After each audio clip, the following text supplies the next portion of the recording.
Hindi natin gagawin yan tol kasi alam ko tol na may nangailangan pa sa atin ng matulong. Kaya hanggat may kaya tayong itulong, tutulong talaga tayo mga tol.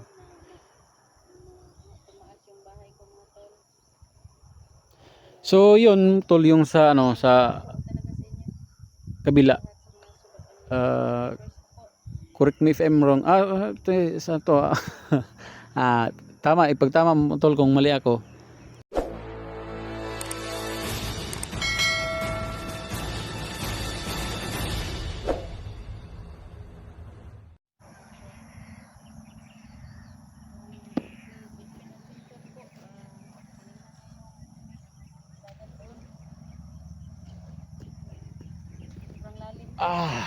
Isang mapagpalang araw mga tol. Nandito tayo ngayon sa ating munting channel mga tol. Welcome back po tayo mga tol. Sana mga tol, suportahan nyo kami. Kami lahat. Ako, Edwin Adventure, ayun, si Electra, tsaka si Ginny Adventure mga tol. Si Ginny Adventure nga pala mga tol, andun sa ano, area na kung saan andun si Commander Angel. Sana walang mangyaring masama sa kanya mga tol. Kasi itong si Electra mga tol, nagpa-tulong sa atin na ma-rescue yung papa niya kasi dito galing Davao ho kami mga tol. Kahapon pa po kami ng galing. At saka papunta na kami. Nandito na po kami. Itong lupang mga tol, ito pong lupang tinatayuan namin. Itong mga batong ito is nasa Visayas na po ito. Nasa Liti na po. So katunayan ng mga tol, ito napakagandang view dito mga tol. Sana pag wala tayong mga problema sana mga tol, ito sana napakagandang view talaga mga tol. Tayo ay nagpunta dito mga tol, may mission ho tayo. Sana mga tol ipag-pray nyo kami ni mga tol na ligtas kami na ma-resolve yung mission namin mga tol ni dalawang Electra mga tol. Kasi yung papa ni Electra mga tol, tumawag yung kapatid niya mga tol na dinakip daw yung papa niya, saka yung kapatid niya nagtakbuhan na doon sa gubat. Kaya subukan naming puntahan mga tol. Sana patumbayan tayo ng poong may kapal mga tol na success ho yung mission natin mga tol. Kaya masid na muna tayo mga tol. Yan, napaka taas. Yun. Sa kamay yan mga tol, may nanagat. Yun. Sa baba. Napakalayo mga tol. Tingnan natin yung dagat mga tol. Uy, naku, Diyos ko po. Ano pala dito? Napakagandang view mga tol. Likod ng napakagandang view mga tol, problema po talaga. Pero sana ano po? Sana talaga hindi tayo pabayaan ng Panginoon. Yun. Yung sobrang lalim po dito mga tol. Ayan po. Yun yung pray natin. Na bangka sobrang lalim na po dito.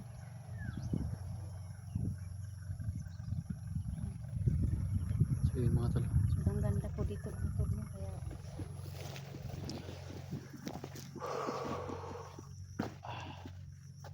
kahit na problema ho yung pupuntahan natin mga tol, hindi tayo magsawang tumawag sa Panginoon. So ito mga tol, yung kapatid ko nga pala, pakishare din sa kanyang video mga tol, pakishare sa akin para malaman ko ano tol kung ano na talaga nangyari sa kanya. Kasi alam niyo mga tol, andito tayo sa critical na area pa rin. Totoo ito mga tol, nandito kami sa yung tinagaroy ang napaka tarik na kalsada. Nung una mga tol, ang daan is doon sa kabila, kaso napakatarik, hindi makaya ng mga sasakyan. Kaya dito yung bundok binutasan, ayan, ginawang kalsada dito. Nakita ko lang ito mga tol, mga tol sa gamit ho talaga yung Google Map mga tol. Kaya nakarating kami dito. Google Map ho talaga ang ginamit namin para makarating dito. Kasi itong si Electra, hindi naman niya sanay magmotor.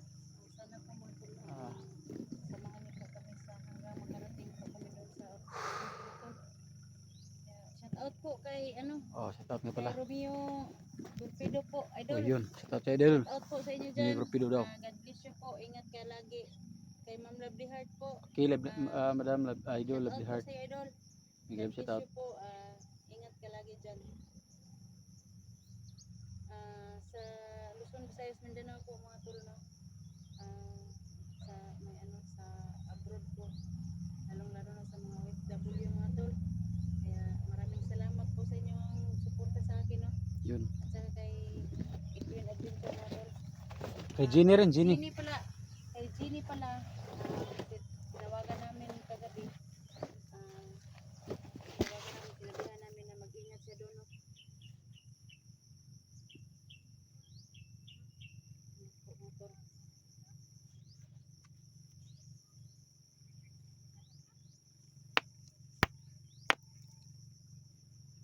Ito yung bangka. Maliit na tingnan. Sobrang lalim po. Pag tinitingnan mo dito sa itaas.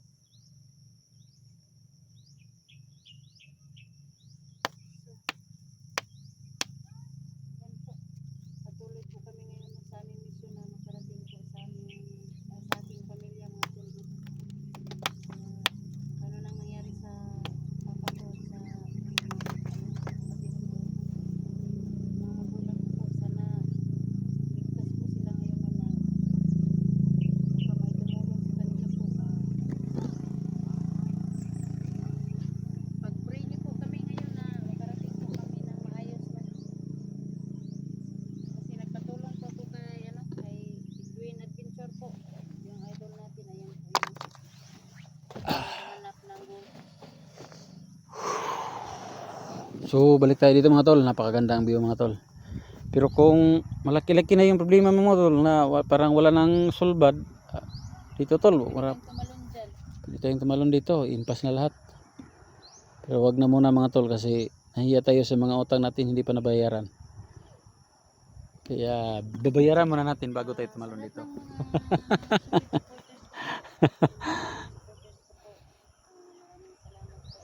Hindi natin gagawin yan tol kasi alam ko tol na may nangailangan pa sa atin ng mga tulong. Kaya hanggat may kaya tayong itulong, tutulong talaga tayo mga tol. Tumaas yung bahay ko mga tol. So yun tol yung sa ano sa Talaga sa inyo. kabila. Lahat sa mga sugat. Uh, First po. correct me if I'm wrong. Sa to. Tama, ipagtama mo tol kung mali ako. Yan daw ho yung sa ano, Google Map po, yan daw ho yung Limasawa Island. Diyan daw ho si MacArthur unang nakapunta. Kung totoo. Pero ayun sa Google Map ko dito mga tol, is yun sa kabila is yun ang Limasawa Island. Wow. Talagang challenge talaga matol kung mapaglibot mo talaga yung Pilipinas ba? Kumbaga, pero hindi pa tayo nakalibot ng Pilipinas kasi galing Davao tayo. Punta tayo dito sa Visayas, dito sa Ormoc. Baka galing dito mga tol, recap lang tayo. Simula dito hanggang doon sa kanila Electra. Dito ako tingnan pero pagdating ko doon sa ano, Mga estimate ko mga tol, iwan ko daw naman. Sana makarating kami doon na kung hindi ako nagkamamali mga tol, mamayang gabi doon makarating kami doon ng pag walang mga aberya. hindi pa ako nakarating. Karating kami doon mga alas 5 siguro ng hapon o alas 6 anyan, gabi rin. Mas minabuti naming gabi na makarating doon mga tol sa bahay ni Electra. Kasi makapagmasid tayo, di ba? Opo. Yun tol. Okay, masid tayo doon. Hindi tayo talagang lulusob agad pagdating natin doon kasi mahirap, hindi natin alam kung ilan yung nagkidnap, ilan yung mga tao doon sa bahay niyo.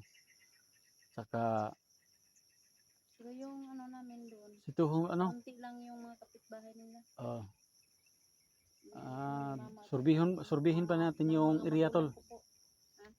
Surbihin pa natin yung area kung ilan yung nakakidnap, saka mas mabuti yung dumating tayo doon ng gabi kasi hindi nila alam ba. Patayin natin ang ilaw sa motor.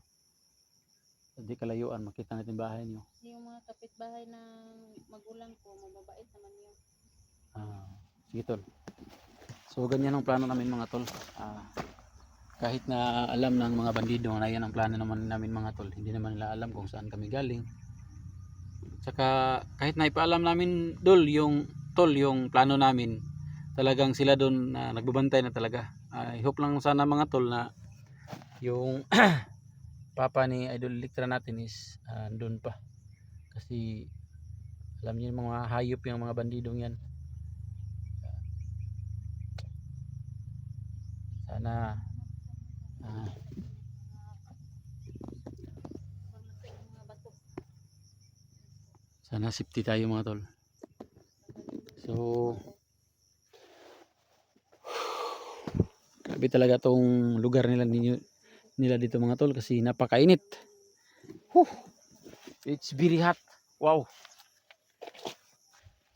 Tulad ng idol ko, yan oh. It's very hot. Yun. Ang daan pala tol. Very hot. Kasi lumingon. Isang gabi kaming nagsama mga tol, talagang inaantok ako sa biyahe. Walang katapusang patakbo ng motor. Hinto pag pag kailangan mangapi, ayan. Tapos biyahe naman, ganyan. Buti na lang yung natin mga tol, yung gamit natin na motor is ayun. Flex ko lang pala yung gamit kong motor mga tol. XRM Honda 125 FI, ayun. Tulong ho sa atin mga tol na hindi ho tayo itinirik sa daan, hindi tayo binigyan ng mga aberya mga tol. Malaking pasalamat. Mahirap na daan mga tol kasi may mga bato-bato.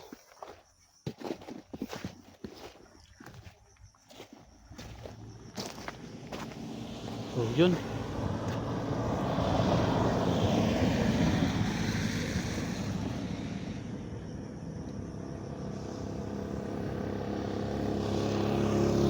Hawakan mo. Larga tayo.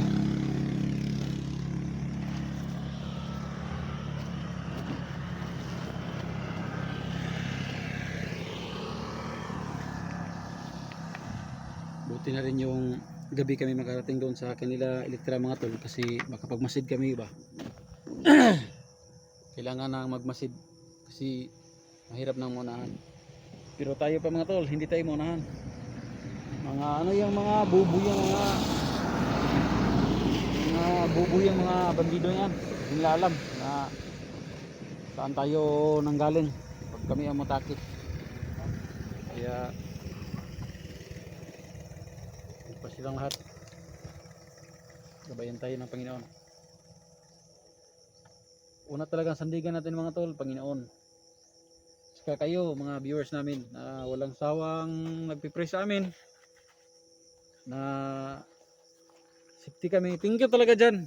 Ang masasabi ko dyan mga tol, from the heart po yung pasasalamat ko dyan sa amin, sa inyo na viewers namin na palaging nakashare sa lahat ng mga video namin at nagpipray. Malaking thank you dyan sa inyong lahat. So patuloy kami mga tol, keep on praying. Sinasid tayo sa daan mga tol, dandahan lang. Hindi naman tayo masyadong nagmamadali. Dito pa rin tayo mga tol sa napakatarik na bundok na kalsada. Ito yung kalsada mga tol na inaayawan ng mga malalaking mga truck mga tol kasi hirap sila dito. Kailangan may humahatak sila pataas. Tulad sa amin nga liliit pa, may humahatak sila na pataas. So yung nakakasara mga tol yan, kunik ko yun sa kabila, napakatarik ko dyan. Hirap ko yun lang daan-daan, kaya hira nila kasi mahirap dyan dito. Mahirap din pero hindi malayo, malapit lang. Kaya kung seeing mga tol, views ko tayo dito nasa dito tayo laban lang. Ito talaga yung hunter. Laban lang. Si Laban lang ng hunter. may mga problema na laki. Alam ko na nandyan si God sa atin. Ika nga, God will guide, God will heal. Yan, sabi na. So yan mga tol. Sana mga tol. Pagbalik ko sa pag-explore, pag-hunter. Sana wala. Pray nyo ako mga tol na sana walang mangyaring katulad ng nakaraan mga tol na hindi ko talaga alam. Ginagawa ko. Buti na lang at nandito sila si tol ko, Genie Adventure at si Electra Adventure mga tol. Sila ho yung, at saka kaya Budoy at ni Electra. Sila ho yung tumulong sa akin mga tol na mabalik sa dati. Kaya ito na tayo mga tol. Sawa ng Panginoon mga tol, hindi na sumasakit ang ulo. Medyo okay na, talagang okay na. Kaya hindi tayo maging kambang. Wala dito mga tol.